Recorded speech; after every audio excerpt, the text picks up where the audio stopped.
আসসালামু আলাইকুম ওয়া রাহমাতুল্লাহি ওয়া বারাকাতুহু।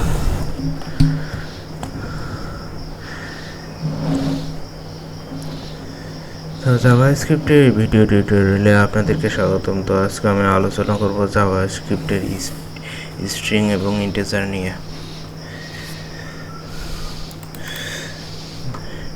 স্ট্রিং হলো মূলত টেক্সট, মানে যেগুলো টেক্সট আকারে প্রদর্শন করা হয় সেগুলোকে স্ট্রিং বলা হয়। তো স্ট্রিং আর ইন্টিজারের মধ্যে অবশ্যই পার্থক্য আছে। স্ট্রিংটা হলো মূলত টেক্সট জাতীয়, হ্যাঁ। তো আমি উদাহরণ দিয়ে বুঝিয়ে দেবো। আর ইন্টিজারটা হলো নাম্বার। তো নাম্বার পূর্ণ সংখ্যাকে ইন্টিজার বলে। তো আমরা স্ট্রিংটা নিয়ে আলোচনা করব। তো স্ট্রিংটা কি, তো আমি এখানে আপনাদেরকে ভালো করে বোঝাই দিচ্ছি যে জাভাস্ক্রিপ্টের string is one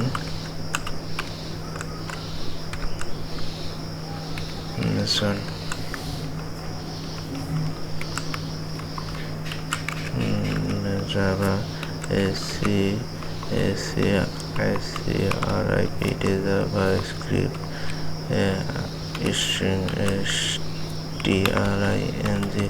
JavaScript string string JavaScript string মূলত হলো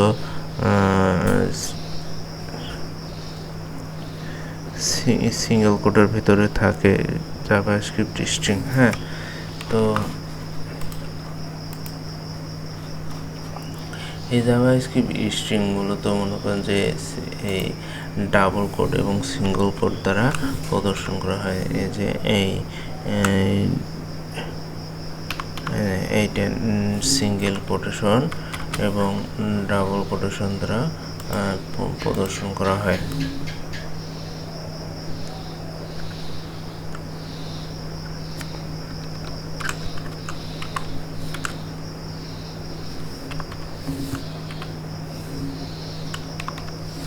ডাবল কোটেশন দ্বারা প্রদর্শন করা হয়, হ্যাঁ। এটা হলো স্ট্রিং লেখার ক্ষেত্রে এই যে এই সিঙ্গেল কোড এবং ডাবল কোড দ্বারা এই জাভাস্ক্রিপ্টে স্ট্রিং লেখা হয়। আর একটা হলো যে নাম্বার লেখার জন্য 1 2 3 4 5 6 এটা হলো আপনার হলো ইন্টিজার টাইপ। তো আমি এখন দেখাচ্ছি যে এটা এতটুকু হলো স্ট্রিং, হ্যাঁ। এই যে এতটুকু হলো স্ট্রিং আর এতটুকু হলো ইন্টিজার টাইপ। তো আমি এবার আপনাদেরকে দেখাচ্ছি যে কিভাবে স্ট্রিং আর ইন্টিজার লিখতে হয়। তো আমি মনে করেন যে এখানে একটা ভেরিয়েবল লিখতেছি va R var x is equal to hello R ld hello world। তো এটা এই যে ডাবল কোডের ভিতরে যে লেখা হয়েছে এটা সম্পূর্ণটাই হলো একটা স্ট্রিং ভেরিয়েবল, হ্যাঁ। তো এটাকে আমরা প্রিন্ট করি যদি যে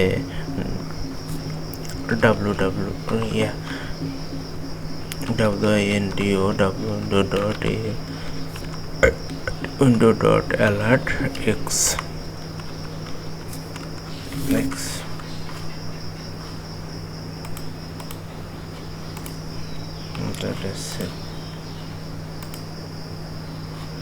এখানে দেখতে পাচ্ছেন যে হ্যালো ওয়ার্ল্ড লেখাটা প্রিন্ট হয়েছে। এটা কিন্তু পুরো স্ট্রিং। আর যদি আমি এখানে যদি মনে করেন যে ডাবল কোডটা না লিখি, ডাবল কোডটা উঠাই দেই, এই যার মধ্যে ডাবল কোড না লিখলাম, ডাবল কোড উঠাই দিলাম, control s save, double code উঠাই দিলাম। তা আমি যদি এখন এখানে যদি রিফ্রেশ করি তো দেখতে পাচ্ছেন যে এখানে কিন্তু আমার হলো জাভাস্ক্রিপ্টটা প্রদর্শন হয়নি, কারণ আমি ওটা টেক্সট লিখছি কিন্তু ডাবল কোড দেইনি, যার ফলে আমার জাভাস্ক্রিপ্টটা প্রদর্শন হয়নি। তো আমি এখানে ডাবল কোড দিয়ে নিচ্ছি, ডাবল কোড দিলাম, এখানে ডাবল কোড দিলাম, কন্ট্রোল এস সেভ, রিফ্রেশ করলাম।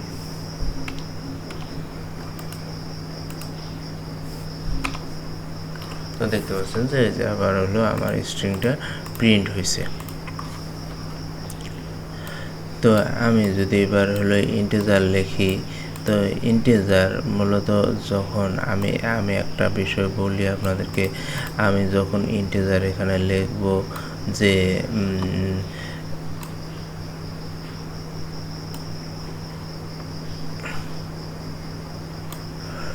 1 2 3 4 5 6 7 8 লিখলাম, লিখে কন্ট্রোল এস দিয়ে সেভ করলাম, এখানে এসে রিফ্রেশ করলাম, কিন্তু এটা দেখেন প্রিন্ট হয়েছে, কিন্তু 1 2 3 4 5 6 7 8 এটা প্রিন্ট হয়েছে, কিন্তু এটা কিন্তু মানে টেক্সট আকারে প্রিন্ট হয়েছে, এটা আসলে নাম্বার আকারে প্রিন্ট হয়নি। তো আমি এই ব্যাপারটা বোঝানোর জন্য যদি এখানে লিখি যে var y is equal to এখানে 10 আর এখানে দিলাম হলো 15।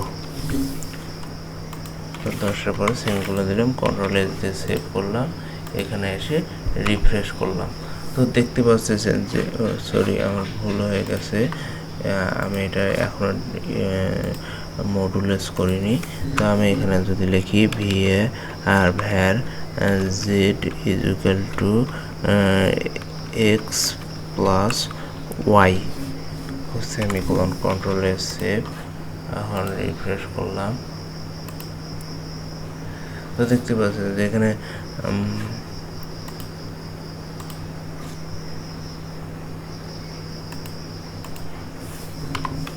Z, control s save.